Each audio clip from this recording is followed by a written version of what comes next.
Capítulo 9. Las pesas de la balanza.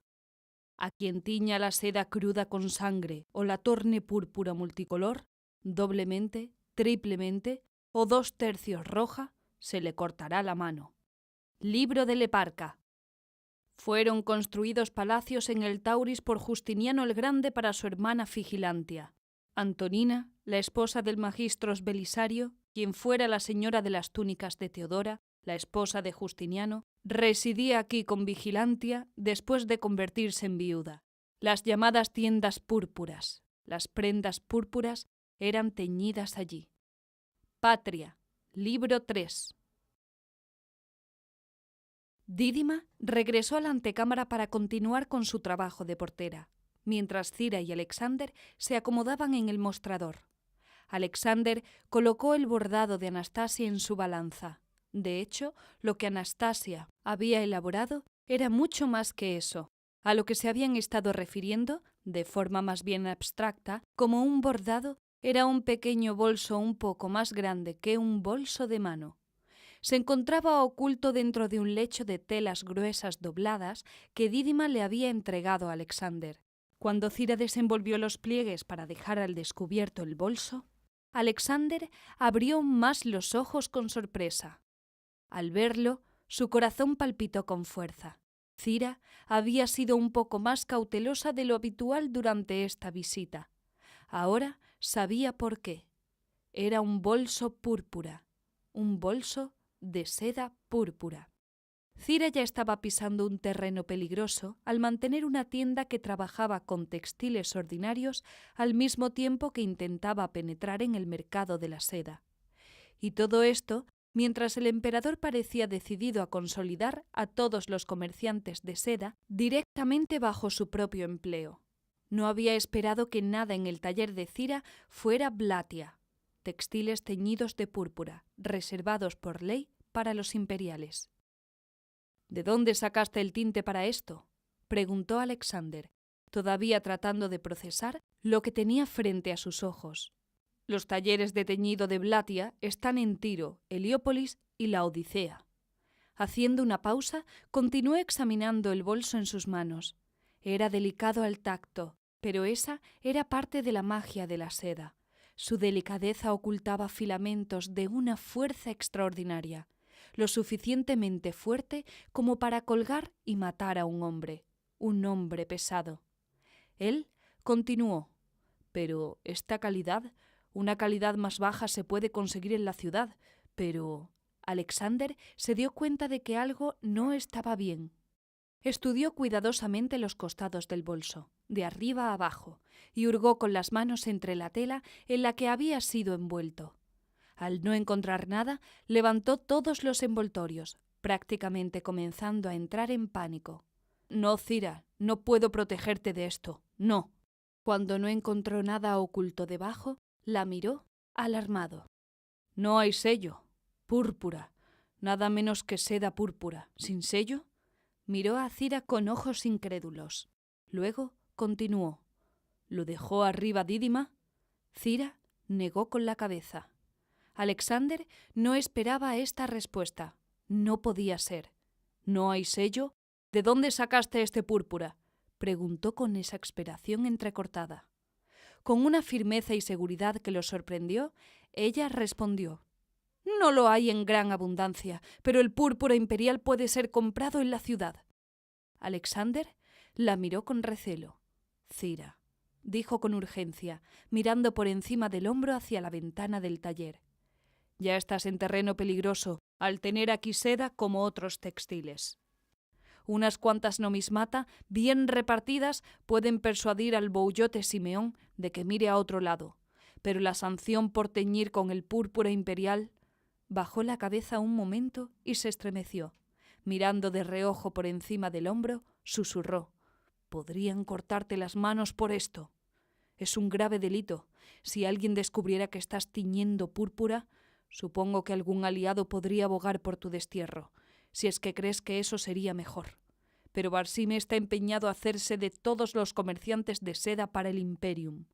Un convento. No tiene ganancias, así que estás más allá de su alcance. Sabes que seguramente lo irrita, ¿verdad?». Si le das una excusa, puedes lanzarte al altar de Santa Sofía y quizá podrías conservar tus manos. Se detuvo un momento, bajó la mirada y contempló las manos de Cira antes de volver a mirarla a los ojos. Pero no conservarás la operación, ni podrás permanecer en Saturnino. Se miraron a los ojos hasta que Cira dijo: «Entiendo tus inquietudes, Alexander». Cira continuó sin rodeos. «En el Buceleón hay una tienda de tinturas. De cuando en cuando adquiero Blatia allí». «Ah», dijo Alexander con cierto alivio mientras asentía en reconocimiento inmediato. Por supuesto que sabía de lo que Cira estaba hablando. ¿Qué clase de mitote sería si no lo supiera? No había considerado esta posibilidad por una buena razón. La tienda imperial de tinturas normalmente no vendería ni comisionaría trabajos a un convento en Samatia que carecía de la autoridad para trabajar el púrpura. Cira, obviamente, se estaba reservando una pieza de información que aún no había compartido. En ese momento la miró con curiosidad. Finalmente rompió el silencio. «¿Vas a decirme de qué se trata todo esto?» Ella mantuvo el contacto visual hasta que finalmente respondió. 16. Fue todo lo que dijo Cira. «¿Cómo dices?», respondió Alexander. 16 nomismata. 16 libras de oro, Alexander. Cira continuó.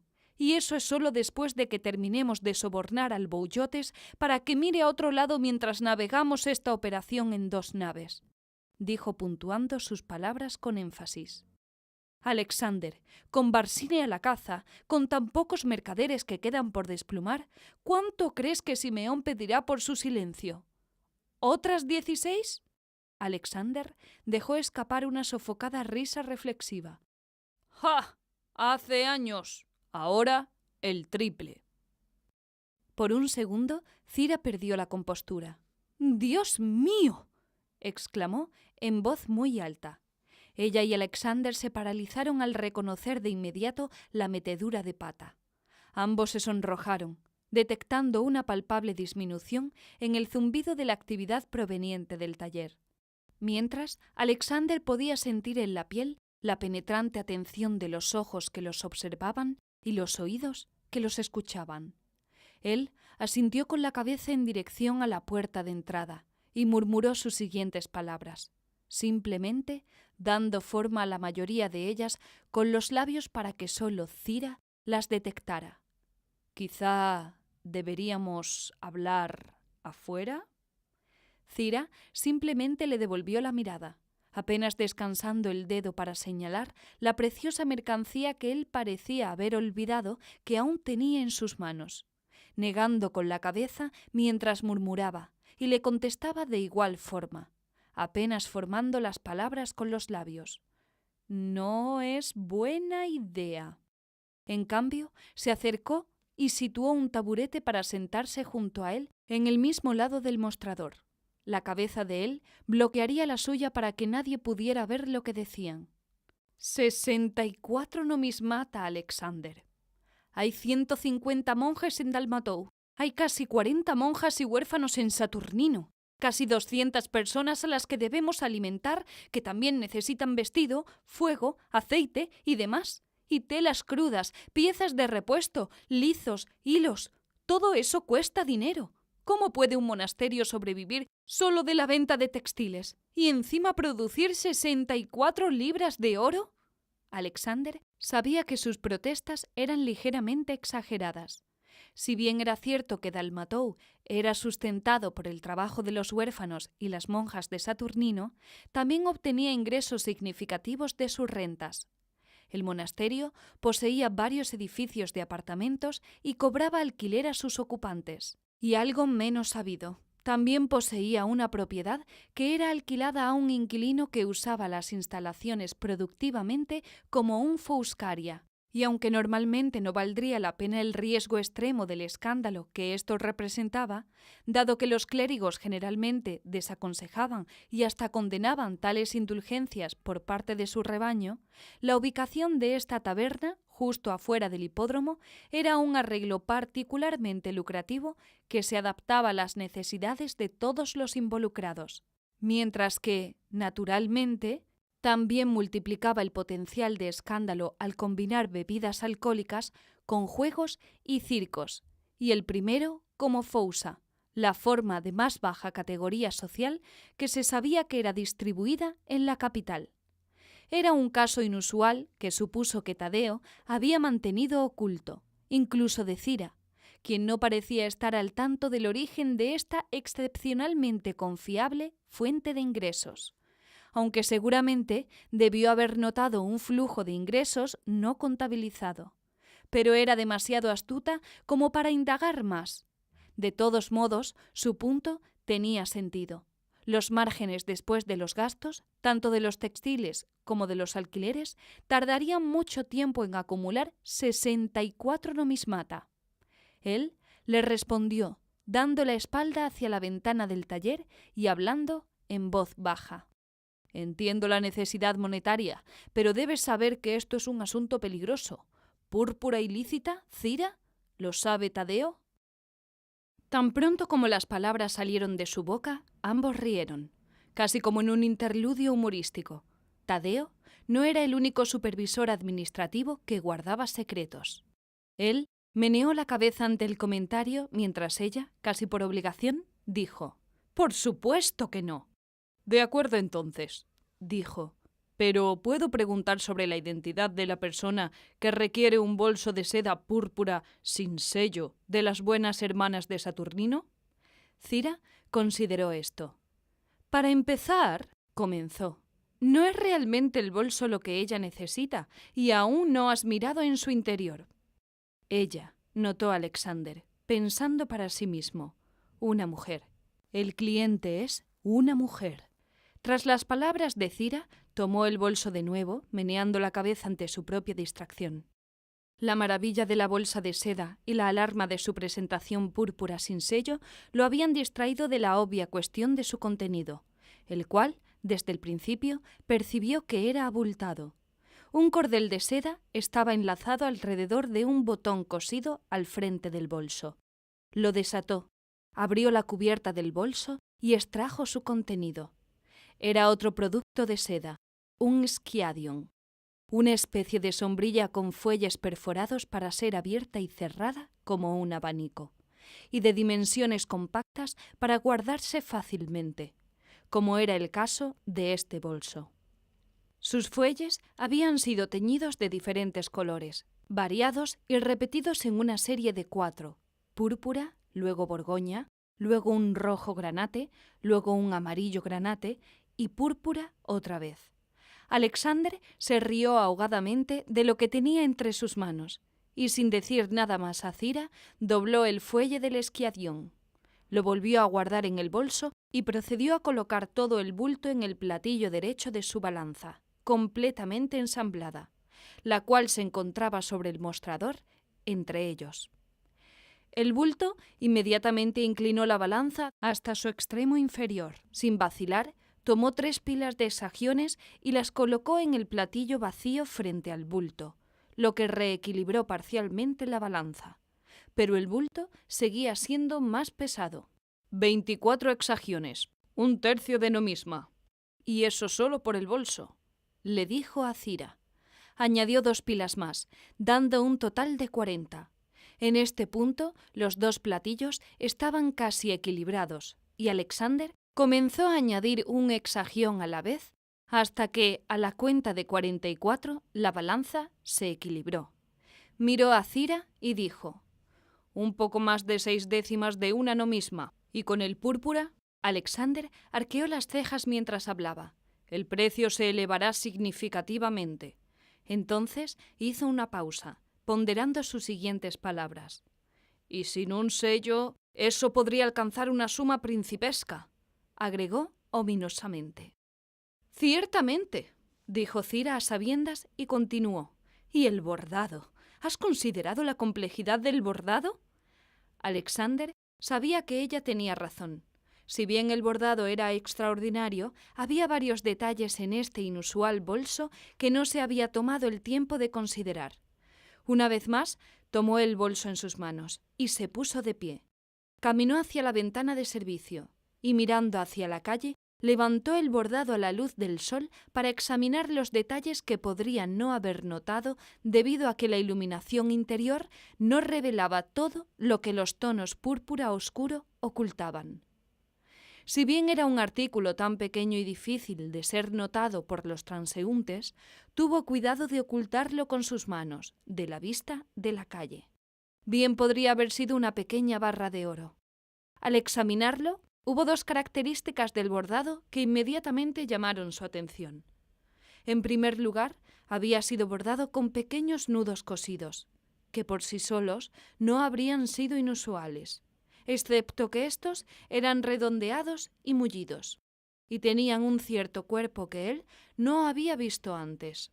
En segundo lugar, el diseño de los nudos bordados era impresionante en sí, y revelaban una gran habilidad por parte de la costurera. Los nudos fueron bordados representando una voluta con espirales que alternaban e invertían su dirección, siguiendo un popular patrón de hojas de acanto. El patrón se extendía alrededor del bolso. Bajo el bolso y mirando a Cira de nuevo, preguntó: «¿Quién lo bordó?» «La huérfana», respondió Cira. «¿Una huérfana?» «No», respondió Cira, «la huérfana. Tengo solo una huérfana que se destaca en el uso del telar de pesas, sufriendo la envidia de sus compañeras y superioras como costurera».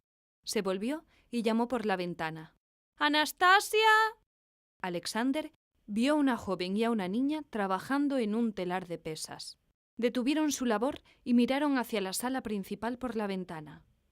«Ven aquí, el monje Alexander desea hablar contigo». Era curioso que Cira hiciera algo así. Personalmente, le parecía innecesario llamar a la huérfana. Alexander no había dicho nada que sugiriera que necesitaba hablar con ella, aunque de hecho había pensado algo semejante. Decidió seguir la corriente para ver qué tenía Cira en mente. Pasaron unos momentos y Alexander pudo oír a la niña subir las escaleras. La vio entrar por la puerta y mientras tanto colocó el bolso sobre el mostrador y permaneció junto a él, quedando de frente a la niña, quien se aproximaba.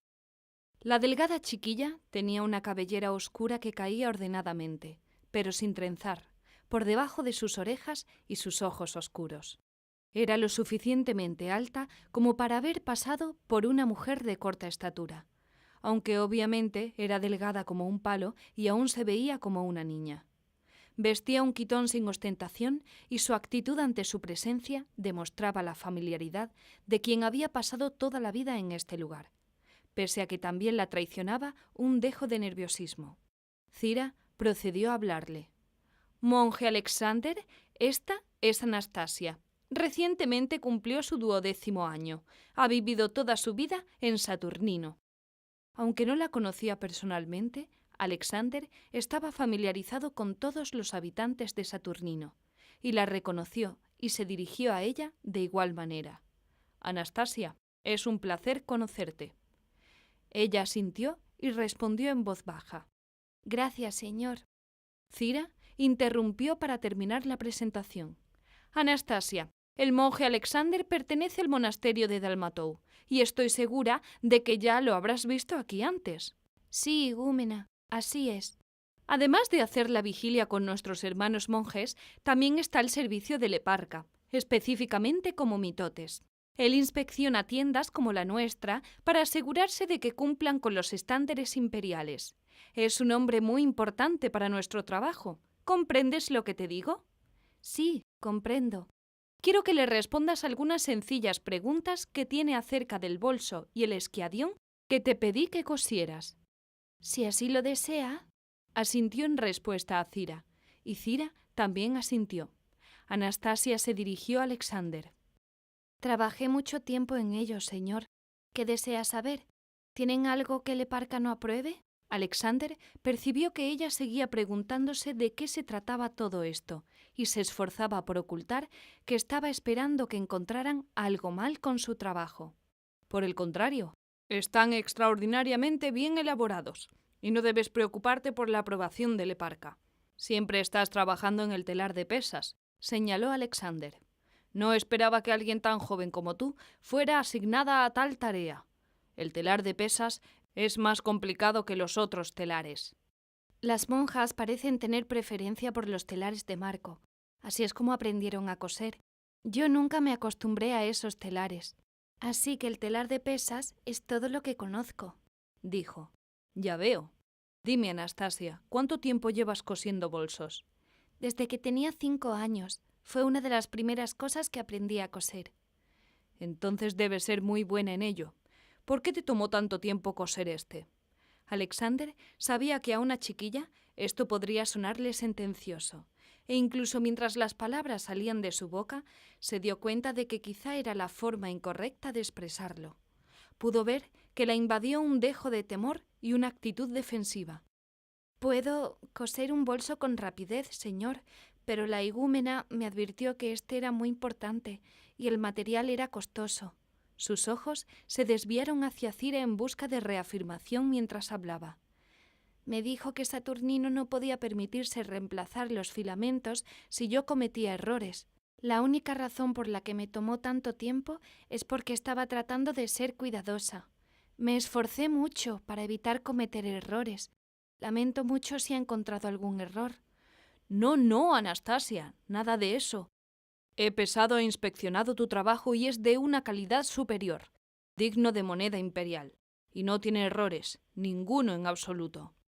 Ella lo miró con curiosidad, como diciendo, ¿entonces qué? En mi función al servicio del Eparca he visto muchos trabajos tejidos, alfombras, cortinas, prendas, paños, textiles, carpas, velas, de todo. Hay algo en tu bolso que me llamó la atención. Ella lo miró de forma penetrante. Los puntos. De todos los textiles tejidos en Bizancio, tus puntos son una innovación. Ante estas palabras, Anastasia se sonrojó.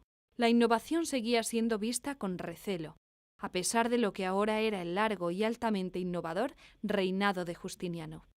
En realidad, quizá era debido a sus múltiples innovaciones que muchos estaban cansados de la innovación. Sin embargo, Alexander continuó. Si bien no es nada nuevo para mí, estoy impresionado por la calidad del patrón del acanto. Ante esto, ella intervino. La igúmena dijo que este debía ser el más fino patrón para las más finas personas. El patrón más fino que he visto fue en esa iglesia de Santa Sofía, cuando asistimos a la misa allí en una ocasión. Me esforcé por recordarlo y reproducirlo con fidelidad. Tenía sentido. ¿También aprendiste los puntos de ese patrón en la Santa Sofía? No, señor, no sé dónde los aprendí. El punto que solemos usar es un punto anudado, dijo Anastasia, moviendo sus dedos frente a ella, recreando el movimiento de la puntada. Pero la igúmena dijo que este bolso tenía que ser especial. No fue mi intención ser presuntuosa con algo innovador, pero interpreté lo que dijo en el sentido de que este bolso debía tener algo que los distinguiera de los demás. Practiqué con lienzos ordinarios primero, hasta que me quedó bien, pero pensé que los puntos anudados podrían ser más suntuosos si les daba algo de cuerpo. Así que pasé el hilo por el bucle con la aguja una vez más de lo usual. ¿Hiciste eso en cada punto? En cada uno. Maravilloso, dijo Alexander distraídamente. Ante su exclamación, ella levantó la vista y se animó. ¿Entonces no lo desaprueba? Por supuesto que no, estoy impresionado. Una niña de 12 años ideó esto y lo aplicó muy bien. La seda es preciosa y el púrpura es imperial, pero el punto anudado dejaría pequeños espacios entre cada uno. Tus puntos no dejan espacios, así que el tejido se desliza bajo los dedos como si fueran las escamas de una magnífica criatura. Está extraordinariamente bien hecho, Anastasia. Da la ilusión de que se puede ver el patrón con los dedos, solo con palparlo. Tengo curiosidad, ¿cómo le llamas a este punto? Ante esto, Anastasia pareció paralizarse un poco. ¿Cómo le llamo? ¿Tienes un nombre para este tipo de punto? No podemos llamarlo punto anudado. Esto es algo nuevo. No lo sé, señor. Bueno, tú lo creaste, y creo que deberías tener el honor de nombrarlo. De nuevo Anastasia se ruborizó un poco, tanto por el inesperado honor como por la presión. Miró a Cira, quien asintió en señal de aceptación, y luego volvió sus ojos hacia Alexander. ¿Me permite sostener el bolso por un momento? Por supuesto. respondió él entregándoselo. Ella lo tomó suavemente entre sus manos y lo giró con deliberación y familiaridad. Observó las cualidades que serían menos importantes para el observador casual, si es que podría haber un observador casual de un bolso de seda púrpura. Presionó los dos bordes y los miró expandirse tras ser comprimidos. Pasó el dedo por la hendidura inferior del bolso y la costura que ocultaba, la cual lo fijaba todo. Los puntos fueron bordados para formar un acanto. Espero que cuando su dueña toque los puntos sea capaz de sentir la planta y el patrón de la planta. Aún así, no puede verlos. Lo miró por un momento más y se lo devolvió a Alexander. ¿Le parecería bien llamarla punto semilla? El acanto crece a partir de las semillas y está dibujado con este punto. Ella contempló a Alexander con curiosidad. Alexander sostuvo el pequeño bolso con sus pequeños puntos, pasando sus dedos sobre ellos mientras miraba a Anastasia.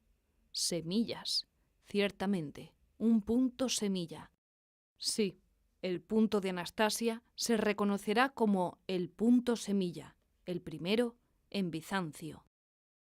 Anastasia regresó con su compañera, quien no se había movido del telar de pesas y había permanecido esperándola allí todo el tiempo. Alexander volvió su atención a Cira. Una chiquilla muy interesante que estás criando aquí, Cira. Entiendo que fue dejada aquí por su madre, dijo modulando el tono de su voz al decir la palabra dejada. ¿Qué fue de ella? ¿Lo sabes? La niña es huérfana, dijo Cira con cierto énfasis. Apenas un dejo más de lo que normalmente sería necesario. No sabemos mucho de sus padres. Alexander seguía frente a ella sin decir nada. Está bajo nuestro cuidado porque su madre murió de peste. ¿Sabes algo de su padre? Nada. Sorprendentemente, qué niña tan talentosa. Cira no dijo nada en respuesta. Alexander cambió el tema. Esto es peligroso, pero lo entiendo. Sin embargo, dime, ¿quién es el cliente? No puedo decirte, respondió Cira. Él se volvió hacia ella con incredulidad. ¿No puedes decirme o no quieres?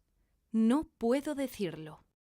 Serinda, parte primera, volumen tercero de Justiniano y Teodora, por Daniel Serignani, traducido por Paola Hernández, narrado por Leonor Lavado, publicado por Memorias Adriáticas.